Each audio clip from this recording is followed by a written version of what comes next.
Drivers whizzing past on the 210 freeway through Pasadena have no idea that a stone's throw away from the fast lane is a lush but tiny Eden, a 4,000 square foot farm. It not only feeds a family, but revolutionizes the idea of what can be done in a very unlikely place, the middle of a city. This is city living, but I brought the country to the city. Rather than have to go out to the country, I just imported it. 63-year-old Jules Dervais started this backyard farm 10 years ago. It's a deliberate throwback to the storied days of self-reliant rural America. Jules and his children grow almost all the food they need, and everyone pitches in. 5 pounds of grapefruit. His daughters, a niece, We have another guy coming to pick up. and Jordan, Yeah, are you done? Okay. and his son, Justin. Their produce is organic, and their animals are, well, friendlier than average. You say hi? Say hi.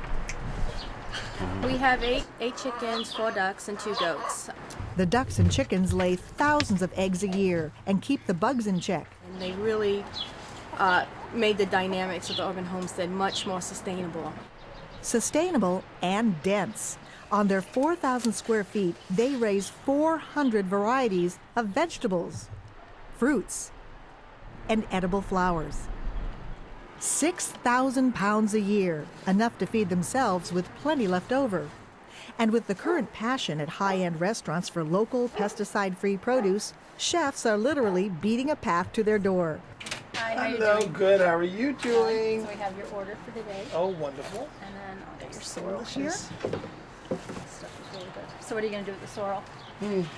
I'm going to use it to make a really nice relish with cucumber for a salmon that dish. The family makes about $20,000 a year from their front porch sales. They use it to buy the crops they can't grow, like wheat, rice, and oats. I would say at the beginning, I didn't really believe I could do it.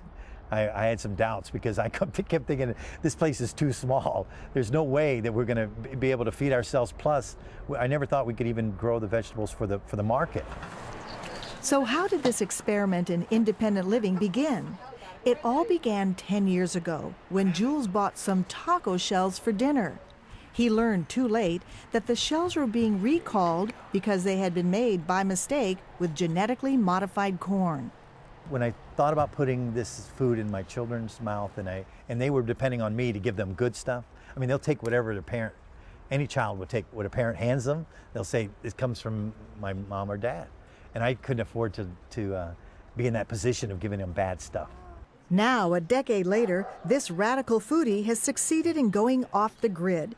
He calls his lifestyle the path to freedom. And what did family think of that whole approach?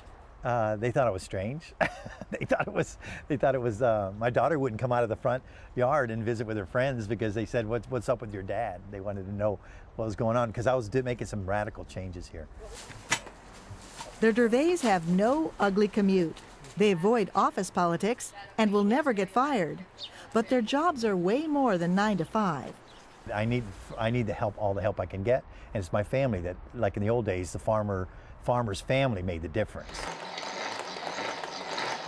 There are no microwave ovens in this kitchen, and no Cuisinarts either. We have, gizmos, but they're just hand powered. What little electricity they use is generated by these solar panels. How much is your electricity bill? Well, it's running about high as $12 a month. $12 a month for everything here. Yeah. They spend even less on gas. This is their biodiesel brewing station. So this is just used grease from restaurants. Yeah, they use it to fry onion rings, french fries, anything you would fry. And you get it free? Yeah, free and delivered on our doorstep. The gasoline station is self-serve. It hasn't always been easy. Justin remembers the year that frost wiped out a crop. Another year, it was a destructive insect. And recently, they've noticed a new challenge, climate change. We call it the forefront of global weirding because we've been gardening for so long, you can sense things are off. We have this June bug that comes out it's called June, so it's supposed to come out in June, but it comes out in July and August and, you know, September. So something's definitely off. The other challenge is water. Southern California skies don't deliver enough of it. So Jules keeps the water bill down with this ancient form of irrigation. That's a clay pot irrigation. So it's buried under there. It's buried, usually up to the throat here, and then all you do is fill it up, and the water weeps through the poor skin, through the clay, and you get the water where the plants need it at the root zone. Plants to take the water as needed. So simple. Just so simple. It's 5 o'clock, dinner time, the time when it all pays off. Is it going to be inside or outside? Oh no, it was supposed to be outside. The Dervays are the ultimate locavores. Their food traveled a whole 100 feet from the field to the table. They all say they love urban homesteading and can't imagine living a typical consumer-driven life. At the end of the day, some not-so-back-to-nature activity. Visits to their websites have grown dramatically. They get about 6 million hits a month from others interested in this grow-it-yourself revolution. We're all in the same boat, on the same planet, and there are people now asking deep questions about the future of the planet. And they're willing to do this. They're willing to take a risk. It's a risk that has paid off for Jules and is blazing a trail for others. I'm Val Zavala for SoCal Connected.